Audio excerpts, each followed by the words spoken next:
செம மேட்டர் காமிக்கிறோம் பாருங்களேன். நம்ம புகழ்பெற்ற செஞ்சிக்கோட்டையில் இருக்கோம். இப்போ பார்த்தீங்கன்னா மழை வந்து வெளுத்து வாங்கிட்டு இருக்கு. இந்த சமயத்தில் அந்த காலத்தில் நம்ம முன்னோர்கள் பயன்படுத்திய நீர் மேலாண்மையை தான் பார்க்க போகிறோமே.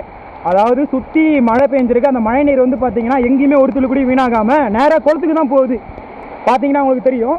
நீங்கள் மழை பெஞ்ச பிறகு வந்தால் கூட எங்களுக்கு ஒரு சொட்டு தண்ணி கூட உங்களுக்கு தேங்காது.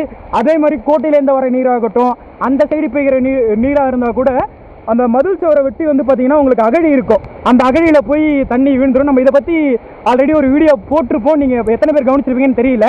இருந்தாலுமே அந்த வீடியோ நான் மறுபடியும் உங்களுக்கு சொல்கிறேன். அந்த வீடியோ வந்து நம்ம கோட்டைக்குள்ளே இருந்த பார்த்து தான் புரியுமே. அங்கேயும் அகலில் ஒரு சொட்டு தண்ணி எங்கே பெய்ஞ்சாலும் அகலில் போய் சேர்ந்துடும். இங்கே பாருங்கள், அதேமாரி தான் சக்கரை குளத்துலையும் செட்டி குளத்துலையும் வந்து தண்ணி ஒரு சொட்டு கூட வீணாகாமல் வந்து சேருது.